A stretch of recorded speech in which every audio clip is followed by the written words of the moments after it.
নমস্কার বন্ধুরা, মাইন্ড ম্যাটারে আপনাদের সকলকে স্বাগত। আপনারা কি এই ব্রহ্মাণ্ডকে দেখতে আর জানতে চান? কিন্তু সবার আগে আপনি কি জানেন বা আপনারা কি জানেন যে এই ব্রহ্মাণ্ডকে জানার আগে আমাদের উচিত নিজেদেরকে জানা, আর সেটা কতটা গুরুত্বপূর্ণ? নিজেদেরকে জানার মাধ্যমে আমরা ভালো আর খারাপের মধ্যে পার্থক্যটা জানতে পারি। এটা আমাদের লক্ষ্যে পৌঁছতে আর তার সঙ্গে আমাদের সমস্ত স্বপ্নগুলো পূরণ করতে সাহায্য করে। নিজেকে জানার এই যাত্রা আমাদের ইন্দ্রিয় থেকেই না শুরু হয়। ইন্দ্রিয়ের শক্তি মানে আমাদের অনুভূতির শক্তির সাহায্যে আপনি আপনার ম্যানিফেস্টেশনকে আরো শক্তিশালী করে তুলতে পারেন। আপনি নিশ্চয়ই ম্যানিফেস্টেশন কথাটা ইতিমধ্যে আমার ভিডিওগুলোর থেকে শুনেছেন এবং বুঝেছেন। এটা ব্রহ্মাণ্ডের সঙ্গে কথা বলার একটা সামান্য পদ্ধতি, যে আপনি এখন আপনার জীবনে কি চান, যে আপনি এই মুহূর্তে আপনার জীবনে কি চান। এবার বলি যে আমাদের ইন্দ্রিয় কি আপনারা সবাই জানেন, আর সেগুলোর থেকে যে ম্যানিফেস্টেশন তৈরি হয় সেগুলো কেন এত ভালো কাজ করে আমাদের জন্য। তাই চলুন না আজকের এই ভিডিওটাতে এটা সম্পর্কে আরো কিছু জানার চেষ্টা করি। কি আপনার ইচ্ছা করছে তো জানার জন্য? তাই আজ আমি আপনাদেরকে সকলকে এই ইন্দ্রিয়র সঙ্গে যুক্ত ম্যানিফেস্টেশন সম্পর্কে অনেক কিছু বলতে যাচ্ছি, আর এটার সম্পর্কে বিস্তারিতভাবে আলোচনা করব। So my friends, boys and girls and subscribers, request করব যে শেষ অবধি ভিডিওটা দেখুন। আর আপনি যদি এখন আমার চ্যানেলটা সাবস্ক্রাইব না করে থাকেন, তাহলে যদি ভিডিওটা ভালো লাগে তাহলে দয়া করে সেটা করুন আর আমার সঙ্গে থাকুন। আসুন বন্ধুরা, আমাদের ইন্দ্রিয় চোখ, কান, নাক, জিভ আর ত্বক মানে চামড়া হলো বাইরের ব্রহ্মাণ্ডের থেকে আসা সমস্ত কিছু রিসিভ করার একটা গেটওয়ে বা প্রবেশদ্বার। যখন আমরা কোনো কিছু সম্পর্কে গভীরভাবে চিন্তা করি, কল্পনা করি বা অনুভব করি, তখন আমাদের এই ইন্দ্রিয়গুলো সেই এনার্জিগুলোকে ফ্রিকোয়েন্সির মাধ্যমে গ্রহণ করে আর সেগুলোকে পাঠাতে থাকে আমাদেরই শরীরের ভেতরে। এই ফ্রিকোয়েন্সিগুলো ব্রহ্মাণ্ডের কাছে বার্তা বা মেসেজ হিসেবে আবার পাঠায়, যা আমাদের ইচ্ছার উদ্দেশ্যকে ম্যানিফেস্ট করতে সহায়তা করে। আসুন এবার জানি কিভাবে আমরা আমাদের এই পঞ্চ ইন্দ্রিয়গুলোকে ব্যবহার করে আমাদের ম্যানিফেস্টেশন প্রসেসকে, আমাদের ইচ্ছাকে, স্বপ্নকে বাস্তব করার জন্য আরো শক্তিশালী করে তুলতে পারি। সবার প্রথম যেটা আসে সেটা হলো স্পর্শ বা টাচ করা। যখন আমরা ম্যানিফেস্টেশনের কথা বলি তখন আমরা যা চাই তা আমাদের এই বর্তমান জগতেই আনার কথাই বলি, মানে প্রেজেন্টেই সমস্ত জিনিসগুলোকে পেতে চাই। এই প্রসেসটাই বা প্রক্রিয়াটাই টাচ বা স্পর্শ হলো একটা অপরিহার্য জিনিস।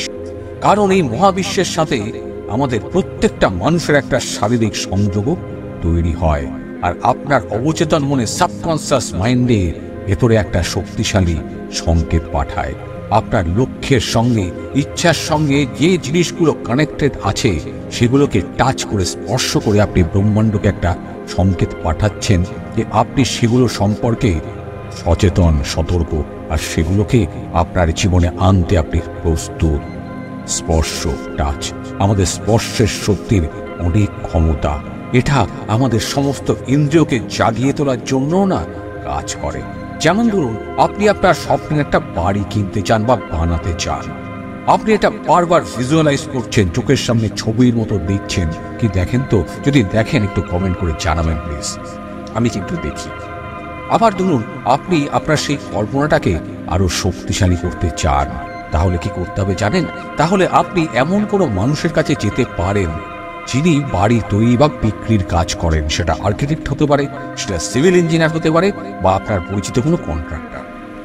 আর তার বানানো বিল্ডিংগুলো, বাড়িগুলোকে টাচ করার মাধ্যমে আপনি আপনার বাড়ি বানানোর অনুভূতিটাকে ফিল করতে পারবেন।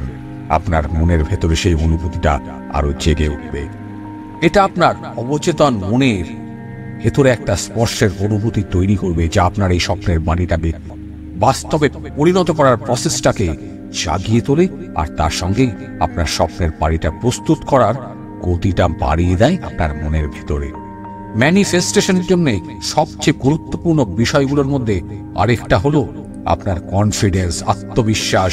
আপনি এমন কারো সঙ্গে যোগাযোগ করতে পারেন যাকে আপনি তার কাজের জায়গায় সফল বলে মনে করেন, আর তারপর আপনি সেই মানুষটার সঙ্গে যোগাযোগ করুন, তার সঙ্গে হাতে হাত মেলান, হ্যান্ডশেক করুন। এই হ্যান্ডশেকের একটা সাধারণ স্পর্শ, টাচ, আপনার মনে সেই আত্মবিশ্বাস জন্ম দিতে পারে যে আপনি ওই মানুষটার মতো একই জায়গাতে পৌঁছতে পারেন। একইভাবে আপনার লক্ষ্য সম্পর্কিত যে কোনো বস্তু, মানে আপনি যেটা চান সেই ধরনের যে কোনো কিছুকেই স্পর্শ করুন, টাচ করুন, ফিল করুন। যেমন ধরুন, আপনি একটা ভালো রাইটার হতে চান, আপনি যে কোনো একটা বিখ্যাত রাইটার বা লেখকের বই টাচ করুন। এই টাচ বা স্পর্শ আপনাকে অনুপ্রাণিত করবে, ইন্সপায়ার্ড করবে, আর আপনাকে বিশ্বাস করাবেই যে আপনি যা চান সেটা অর্জন করতে। কি পারবেন তো? অবশ্যই পারবেন। দ্বিতীয় ইন্দ্রিয় হলো স্বাদকে কল্পনা করার টেস্ট। আপনার জিভকে যুক্ত করে আপনি আপনার এই ইমাজিনেশনকে আরো পাওয়ারফুল করে তুলতে পারেন। যেমন ধরুন, আপনি একজন বিখ্যাত ফুড ব্লগার হতে চান। কি ইচ্ছা করে তো? আপনি ভাবুন এমন একটা খাবার যে আপনি সবাইকে দেখাতে চান। এইবার আপনি সেই খাবারের স্বাদ আপনার মুখের ভেতরে ফিল করুন, টেস্টটা ফিল করুন। এটা কতটা টেস্টি, সুস্বাদু। যে মশলাগুলো দিয়ে এটাকে তৈরি করা হয়েছে তার রং, গন্ধ, মিক্সচারটা কিরকম সেটা ভাবুন, এটাকে কল্পনা করুন। কারণ আপনার এই কল্পনাই আপনাকে ইন্সপায়ার করে তুলবে। আপনার এই কল্পনা এই ব্রহ্মাণ্ডে একটা সিগন্যাল পাঠাবে যে আপনি আপনার লক্ষ্যের প্রতি কতটা অবিচল। এটা ছাড়াও আপনি আপনার ইচ্ছাটাকে আরো পজিটিভ করার জন্য আপনার জীবকে ব্যবহার করতে পারেন। আর একটা উদাহরণ দিই ছোট্ট করে। আপনি যদি আপনার আর্থিক লক্ষ্য অর্জন করতে চান, মানে আপনি লাইফে অনেক অনেক টাকা চান, তাহলে আপনি মিষ্টি খেতে পারেন, সুইট। আর ওই খাবার খাওয়ার সময় বলতে পারেন যে আমি সফল, সাকসেসফুল, আর আমি সমৃদ্ধ, আমার কাছে অনেক টাকা আছে। এটা করতে থাকুন আর তার সঙ্গে আপনার মুখের স্বাদকে অনুভব করুন। কারণ এটা আপনার সাবকনসিয়াস মাইন্ডের ভেতরে এই অ্যাফার্মেশনগুলোকে আরো পাওয়ারফুল করে তুলবে। আপনি যখনই মিষ্টি খাবেন, আপনার ওই স্বাদ আপনার এই মনের কথাটা বারবার মনে করাবে। আপনি আপনার জিভটা ব্যবহার করে এমন জিনিসের স্বাদ নিতে পারেন যা হয়তো আপনি অনেক আগের থেকেই এটা খেতে ভালোবাসেন। যেমন ধরুন, আপনার প্রিয় খাবারের স্বাদ, সেটা বিরিয়ানি, ফ্রাইড রাইস, চাউমিন, যা কিছু হতে পারে। সেটা খাওয়ার সময় বা সেই স্বাদটা নেওয়ার সময় আপনি এই ইউনিভার্সকে, ব্রহ্মাণ্ডকে থ্যাংক ইউ জানাতে পারেন, কৃতজ্ঞতা জানাতে পারেন, যেটা আপনার কাছে আসার জন্য, আপনাকে দেওয়ার জন্য আপনি ধন্য। আপনার এই চিন্তাটা, ভাবনাটা এই ব্রহ্মাণ্ডকে একটা সংকেত বা সিগন্যাল পাঠায় যে আপনি তার এই আশীর্বাদের জন্য কৃতজ্ঞ, আর আপনি তার থেকে আরো আরো অনেক কিছু নেওয়ার জন্য প্রস্তুত আছেন, রেডি আছেন। আর তৃতীয় ইন্দ্রিয় হলো ঘ্রাণ বা গন্ধের অনুভূতি। আমাদের সবার কাছে নাক দিয়ে আমরা কি করি? গন্ধ পাই। এটা আমাদের কাছে ঘ্রাণের শক্তি হিসেবে পরিচিত। ম্যানিফেস্টেশন প্রসেসে এটা একটা গুরুত্বপূর্ণ ভূমিকা পালন করে। গন্ধ ব্যাপারটা সরাসরি আমাদের লিম্বিক সিস্টেমের সঙ্গে সম্পর্কিত। মস্তিষ্কের বা ব্রেনের একটা অংশ হলো আমাদের লিম্বিক সিস্টেম, যেটা আমাদের আবেগ, স্মৃতি আর আমাদেরকে ইন্সপিরেশন বা অনুপ্রেরণাকে কন্ট্রোল করে চলে প্রতি মুহূর্তে। প্রতিটা স্মৃতির একটা সুগন্ধ থাকে, ভালো করে শুনুন। প্রতিটা স্মৃতি এক্সপিরিয়েন্সের একটা গন্ধ থাকে। এই কথাটা তো নিশ্চয়ই আপনি মানবেন, আগে শুনেছেন। এর মানে হলো যে আপনি বিশেষ কোনো গন্ধ ব্যবহার করে আপনার লক্ষ্য অর্জনের জন্য আপনার মনের ভেতরের যে আবেগ বা ফিলিংস গুলো থাকে সেগুলোকে বাড়িয়ে তুলতে পারেন, ট্রিগার করতে পারেন। ধরুন, আপনি যদি আপনার ভেতরে কনফিডেন্স আর সাকসেসের ফিলিংস তৈরি করতে চান, তাহলে আপনি চাইলে দারচিনির গন্ধের ব্যবহার করতে পারেন। কারণ দারচিনির গন্ধের ভেতরে এমন একটা পাওয়ারফুল গন্ধ থাকে যে সেটা আপনার মস্তিষ্ককে জাগিয়ে তোলে। দারচিনি প্রায়ই সাফল্য আর সমৃদ্ধির সঙ্গে যুক্ত থাকে। আপনি যে কোনো কাজে যাওয়ার আগে বা যে কোনো গুরুত্বপূর্ণ মিটিংয়ে যাওয়ার আগে দারচিনির গন্ধ নিতে পারেন। তখন এটা আপনার মনের ভেতরে একটা পজিটিভ শক্তি আর দৃঢ় সংকল্প তৈরি করে তুলবে, আপনার মধ্যে কনফিডেন্স তৈরি করবে। এছাড়াও এই গন্ধ সম্পর্কে আপনার ম্যানিফেস্টেশন সফল হওয়ার জন্য আপনার ভেতরে একটা স্পষ্ট কল্পনা বা ধারণা, যেটা আপনি চান সেটা খুব স্পেসিফিক হওয়া দরকার। যেমন ধরুন, আপনি যদি একজন বিখ্যাত ফ্যাশন ডিজাইনার হতে চান, তবে আপনার কল্পনায় নিজেকে একটা ফ্যাশন শোতে দেখার চেষ্টা করুন। এই ফ্যাশন শো এর বাতাসে যে সুগন্ধ ভেসে বেড়াচ্ছে, যে কাপড়ের গন্ধগুলো এসে বেড়াচ্ছে, আপনি সেই গন্ধ পাচ্ছেন, সেটাকে ফিল করার চেষ্টা করুন। এটা কিন্তু আমাদের জীবনে প্রত্যেকটা মানুষের হয়। কোনো একটা গন্ধ পেলে আমরা ভাবতে চেষ্টা করি, ভাবতে শুরু করি গন্ধটা কোথায় দেখেছিলাম, এটা কিসের সঙ্গে সম্পর্কিত। এই গন্ধগুলোকে আপনার কল্পনায় অন্তর্ভুক্ত করার মাধ্যমে এটা আপনার অবচেতন মনকে অ্যাক্টিভ করে তোলে, সাবকনসিয়াস মাইন্ডকে অ্যাক্টিভ করে তোলে, আর তা আপনার লক্ষ্য অর্জনের প্রসেসটাকে আরো বাড়িয়ে তোলে। গন্ধ ব্যবহার করে আপনি আপনার চারপাশে এমন একটা পরিবেশ তৈরি করতে পারেন যা আপনার উদ্দেশ্যগুলোকে, ইচ্ছাগুলোকে সাপোর্ট করে। ধরুন আপনি যদি শান্ত আর ক্রিয়েটিভ থাকতে চান, মানে মাথা ঠান্ডা রেখে কিছু করতে চাইছেন, তাহলে যেটা করতে হবে সেটা হলো আপনার কাজের জায়গায় একটা ল্যাভেন্ডার বা চন্দনের সুগন্ধি তেল ব্যবহার করতে পারেন। এই গন্ধগুলো আপনাকে কুল ডাউন করবে, শান্ত করবে আর কনসেন্ট্রেট করতে সাহায্য করবে, যাতে আপনি আপনার লক্ষ্যগুলোতে আরো ভালোভাবে কাজ করতে পারেন। এরপর আসছে দৃষ্টিশক্তি। চোখ দিয়ে আমরা যেটা দেখি, ম্যানিফেস্টেশন প্রক্রিয়ায় দৃষ্টি বা চোখ দিয়ে দেখা একটা গুরুত্বপূর্ণ ভূমিকা পালন করে। এটা কেবল ভৌতিক জগতের দিকে, মানে আপনারা রোজ চোখ দিয়ে যা দেখছি বা দেখছেন সেটাই কিন্তু শুধু নয়, বরং এটা আপনার অবচেতনকে, সাবকনসিয়াস মাইন্ডকে আরো অ্যাক্টিভ করার একটা মাধ্যম। My friends, boys and girls and subscribers, ম্যানিফেস্টেশনের জন্য সবচেয়ে গুরুত্বপূর্ণ জিনিসটা কি জানেন? সেটা হলো স্পষ্ট ভিজুয়ালাইজেশন, যার মানে হলো আপনি এই ম্যানিফেস্টেশনকে আরো শক্তিশালী করার জন্য আপনি আপনার চোখকে ব্যবহার করে আপনি আপনার মনের মধ্যে আপনার লক্ষ্যগুলোকে, ইচ্ছাগুলোকে, স্বপ্নগুলোকে একটা ছবির আকারে পরিষ্কারভাবে দেখতে পাচ্ছেন। তাই আপনি যদি নিজে একটা ব্যবসা শুরু করতে চান, তাহলে আপনার পছন্দ মতো একটা কাজের জায়গা তৈরি করার কথা ভাবতে থাকুন। চোখের সামনে দেখুন, ভাবুন যে আপনি আপনার কাস্টমারদের সঙ্গে কথা বলছেন। আপনার কল্পনা যত বেশি স্পষ্ট হবে, এই ব্রহ্মাণ্ডের সংকেত তত বেশি শক্তিশালী হবে। এটা ছাড়া আপনি একটা ভিশন বোর্ড ব্যবহার করতে পারেন। ভিশন বোর্ড কি জানেন?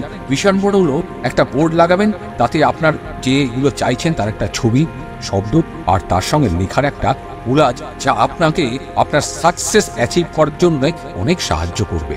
এটা করার সময় আপনার চোখকে ব্যবহার করুন, আর তার সঙ্গে এমন ছবিগুলো বেছে নিন যা আপনাকে ইন্সপায়ার করে। যেমন ধরুন আপনি কোথাও বেড়াতে যেতে চান, সেই জায়গার একটা ছবি আপনার ভিশন বোর্ডে লাগান আর বারবার দেখুন। আপনি একটা গাড়ি কিনতে চান, আপনার ভিশন বোর্ডে গাড়িটার ছবি লাগান, বারবার দেখুন।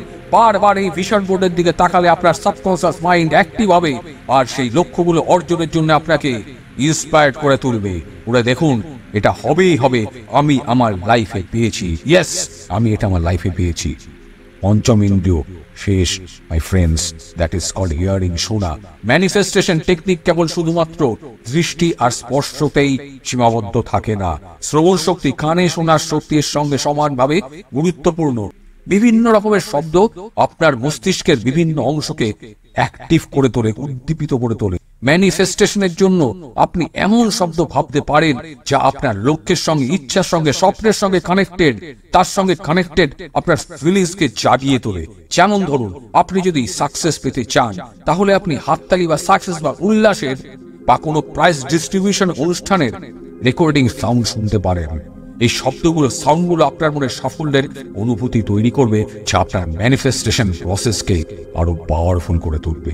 আপনি যদি শান্তভাবে কোনো কিছুতে কনসেন্ট্রেট করতে চান, তাহলে আপনি নেচারের, পরিবেশের শব্দ শুনুন, নদীর জলের শব্দ শুনুন, আপনি জল বা ঝর্ণার শব্দ শুনুন, বাতাসে গাছের পাতা নড়ার শব্দ শুনুন, আপনি বৃষ্টির ফোঁটার শব্দ শুনতে পারেন।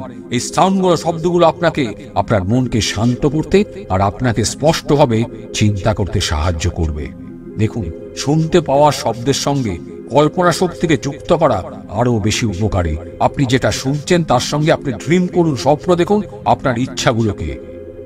যেমন আপনি যদি একজন ভালো লেখক হতে চান, রাইটার হতে চান, তাহলে আপনি গান শোনার সময় নিজেকে একটা শান্ত ক্যাফে বা কোথাও বসে লিখছেন, সেটা কল্পনা করুন, ড্রিম করুন, স্বপ্ন দেখুন। এটা আপনার অবচেতন মনে আরো শক্তিশালী সংকেত পাঠায়। So boys and girls, my friends and my subscribers, আশা করি কোয়ান্টাম ম্যানিফেস্টেশন সম্পর্কের এই আলোচনাটা আপনাদের স্বপ্নগুলোকে সত্যি করার জন্য আপনাদেরকে ইন্সপায়ার করেছে। আমি কিছুটা হলেও করতে পেরেছি। যদি আপনার মনে কোনো প্রশ্ন থাকে কোনো রকম, তবে রিকোয়েস্ট করবো অবশ্যই আমাকে কমেন্ট করে জানান। আমি সাধ্যমতো চেষ্টা করব আপনাদের উত্তর দিতে। আমি অপেক্ষা করে থাকবো আপনাদের কমেন্টের জন্য। আর শেষে বলি, আশা করি ভিডিওটা ভালো লেগেছে। ভালো লেগে থাকলে প্লিজ আমার চ্যানেলটা সাবস্ক্রাইব করতে ভুলবেন না। ভালো থাকবেন, ভালো রাখবেন। দেখা হচ্ছে পরের ভিডিওতে। অসংখ্য ধন্যবাদ ভিডিওটা শেষ অবধি দেখার জন্য।